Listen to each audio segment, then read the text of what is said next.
Bismillahirrahmanirrahim. I would like to thank the Asia Society for having me here today. Thank you, Ambassador Shirin and Professor Robin, for you. And thank you for continually providing a platform for Afghans that includes President Ashraf Ghani, as you mentioned, Ambassador. And I should also point out that this year the Afghan robotics teams, which came to Washington when I was the ambassador there, were the winners of the Asia Society's Game Changer Awards.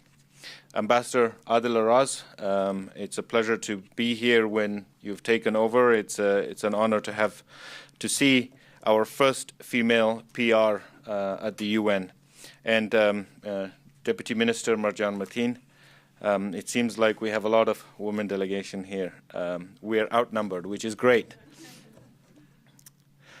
I certainly cannot compete with the Afghan girls robotics team.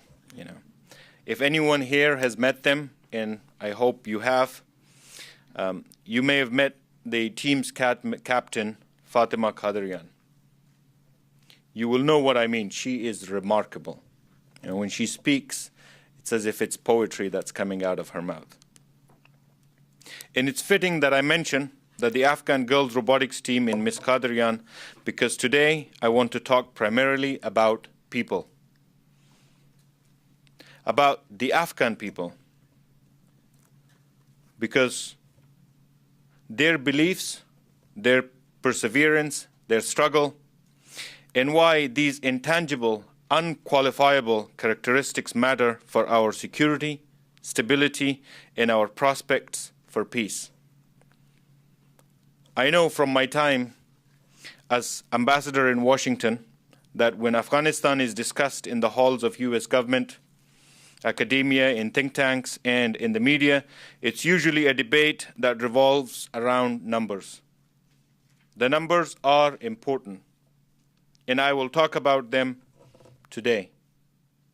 But our people are our main asset, and I believe the transformation we have undergone as a society over the past 18 years has hard policy implications that must be considered as we move toward peace. Last month, Afghanistan observed our Armed Forces Day. I witnessed the promotion ceremony of several young soldiers that day at our Ministry of Defense. One was Captain Mursal Afshar, a young woman who marched proudly and confidently across the stage to accept her promotion from first lieutenant to a captain. I was deeply impressed by her professionalism, dedication, and patriotism. She impressed and represent many of the young men and women who are defending our sovereignty and who are fighting on the front lines of the global war. The vigor and enthusiasm I saw in Captain Afshar wasn't ceremonial. I've also heard it in the poetic speeches of wounded soldiers that I visited in hospitals. Many of our soldiers and policemen get wounded 2 to 3 to 4 times, and yet they return to the battlefield. I read detailed security briefings every day, but was struck by one account of a checkpost of soldiers at a far-flung outpost who were surrounded by the Taliban. They chose to fight to the death instead of surrender, despite the advice of their ground officer. No one survived. Despite suffering, 80% of our human losses in the past 5 years since the ANDSF assumed full responsibility for security in 2014, recruitment for our security forces is at a record high. Why is this? Our forces fight because we believe in what we are fighting for, and we know its value. It's worth our life. It's the same reason young Fatima Qadrian carries on with her dream to build a tech university in Afghanistan, despite the fact that her own father was martyred in a Daesh attack in Herat. I see our security forces up close each and every day. They are a microcosm for the wider transformation that has taken place across the country, both rural and urban. They embody the new Afghanistan. We believe in democracy, the Afghan constitution, and the state institutions in human and civil rights that it upholds. We believe in progress, equality, tolerance, education, and true Islamic values. We're proud of our nation and our state, and we're willing to sacrifice a great deal to safeguard it, and what we have worked to build over these past 18 years. So what are the policy implications for this new Afghanistan, for both the Afghan government and for our international partners? First of all, elections are the expectations of the Afghan people. They are also connected to the success of the peace process. If the pattern of democratic succession, which has taken root in Afghanistan over the past 18 years, is disrupted or denied, even for the sake of peace, we will undermine the democracy we have all invested in dearly. We will betray the trust that the Afghan people have placed in democracy as a system of governance. Second, for peace to be sustainable in Afghanistan, we have to base it on the demands of the Afghan people. Over the past year, Afghans have risen their voices and organized for peace. The Helmand Peace Marchers, who started marching last year and are still marching across the country. A gathering of 2,500 young men and women from all 34 provinces in Kabul in December last year. A gathering of 3,500 women who met in Kabul in the Loe Jirga tent last month to raise the voices of 15,000 women from all 34 provinces. What are they asking for? Perspectives and experiences with war and peace vary. So ideas about what are acceptable costs for peace also vary. But their main demand is to be represented.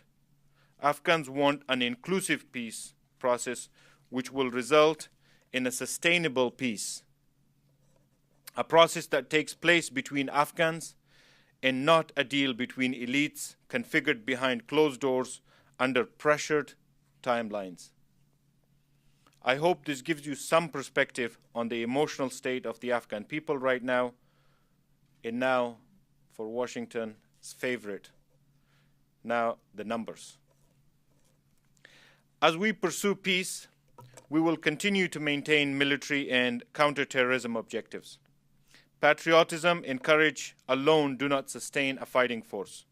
We implemented an overhaul of the security sector over the past 5 years, which allowed us to bring in desperately needed new leadership and management. We're working on doubling our commando force and tripling the still nascent Afghan Air Force. We're working with the World Bank on an assessment that will allow us to plan to sustain and maintain the ANDSF financially within the next 4 to 5 years. But to develop, upgrade, and equip our forces with modern technology and capabilities, we will continue to rely on our international partners until 2030. The October 2018 parliamentary elections revealed mismanagement and administrative disorganization in the Independent Election Commission and the Independent Elections Complaint Commission. 4 million Afghans risked their lives to cast their ballots. 35% of them were women. They deserve much better for the presidential election in July this year.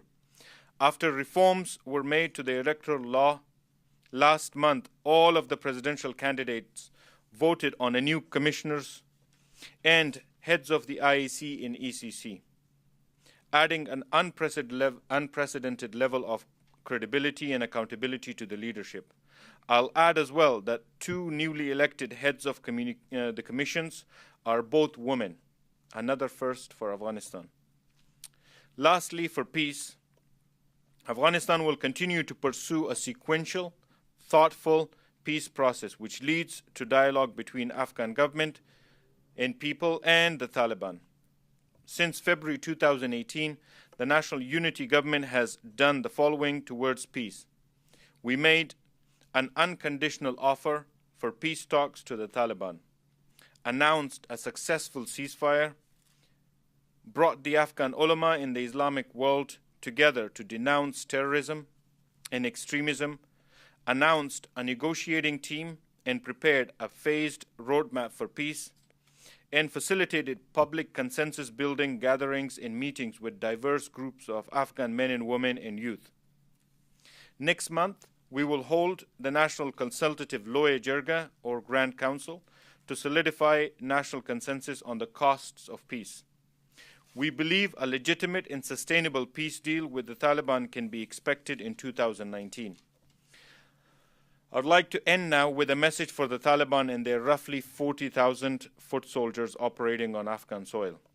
This message comes from the nearly 1 million civil servants and government employees upholding the Afghan democratic state built through the sacrifices of thousands of Afghan security forces and civilians over the past 18 years. The Afghan people and government are ready for peace and are ready to engage directly to put an end to the violence. Now it's up to the Taliban to make a move toward peace. We will believe it when we see it. Until that time, we will fight, as we always have, for what we believe in and for what is ours. Thank you.